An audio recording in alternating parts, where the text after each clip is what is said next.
Assalamualaikum warahmatullahi wabarakatuh. Perkenalkan, saya Selvia Amelia dengan NIM 2110801008 dari kelas 2181A. Di sini saya akan menjelaskan tentang siklus nitrogen dari mata kuliah Ekologi Tumbuhan dengan dosen pengampu Ibu Novitasari SPT M Biotek. Langsung saja. Apa sih siklus nitrogen itu? Siklus nitrogen adalah proses di mana nitrogen dari atmosfer diubah menjadi bentuk yang dapat digunakan oleh tanaman dan hewan. Transformasi ini dapat terjadi secara biologis maupun non-biologis. Siklus nitrogen secara khusus sangat dibutuhkan dalam ekologi karena ketersediaan nitrogen dapat dipengaruhi tingkat metabolisme nitrogen. Selanjutnya, proses asimilasi. Tanaman mendapatkan nitrogen dari tanah melalui absorpsi akar baik dalam bentuk ion nitrat atau ion amonium. Sedangkan hewan memperoleh nitrogen dari tanaman yang mereka makan. Hewan, jamur, dan organisme heterotrof lain mendapatkan nitrogen sebagai asam amino, nukleotida, dan molekul organik kecil.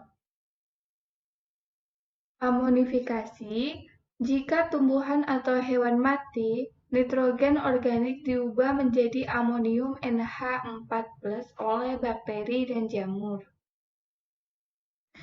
Nitrifikasi, konversi amonium menjadi nitrat dilakukan terutama oleh bakteri yang hidup di dalam tanah dan bakteri nitrifikasi lainnya. Nitrifikasi dibagi dalam dua tahap nitritasi.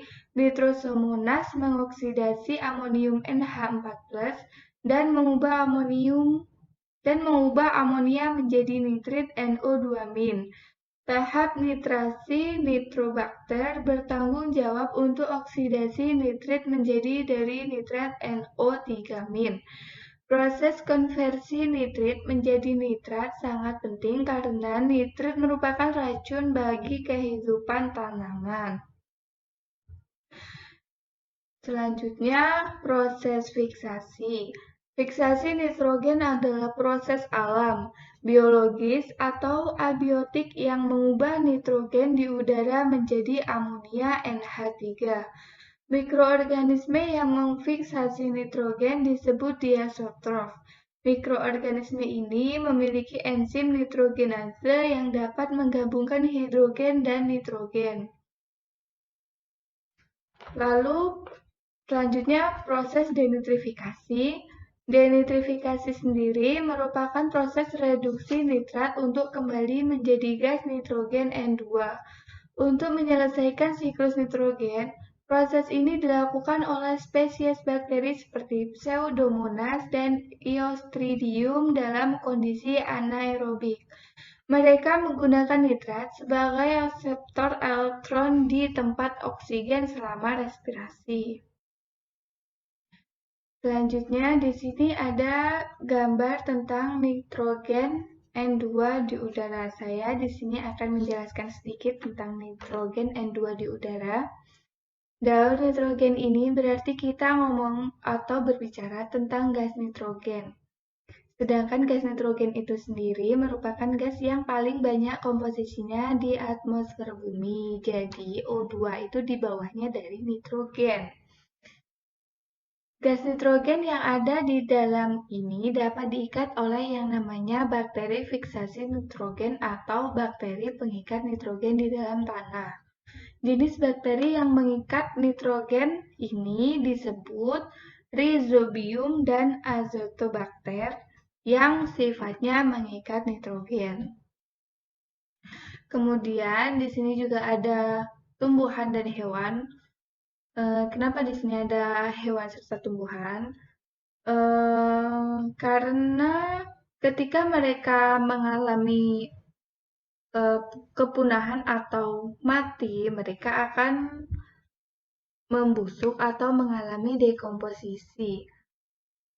Di sini fungi atau jamur dan bakteri ini sebagai dekomposer dari hewan serta tumbuhan yang membusuk tadi. Dekomposer atau dekomposisi ini bisa terjadi secara aerob dan anaerob. Yang selanjutnya menuju proses amonifikasi. Amonifikasi itu sendiri adalah pembentukan amoniak atau proses pembentukan amonium kemudian dari amonifikasi menuju pembentukan NO2 atau nitrit. Proses dari amonia untuk menjadi nitrit ini disebut dengan nitrifikasi yang dibantu dengan bakteri aerob di dalam tanah yang bernama bakteri Nitrosomonas dan Nitrosococcus. Kemudian dari nitrit menuju proses nitrat atau NO3. Proses nitrisasi atau nitrat ini dibantu dengan bakteri Nitrobacter. Jika sudah membentuk nitrat ini, sudah bisa dipakai oleh tumbuhan.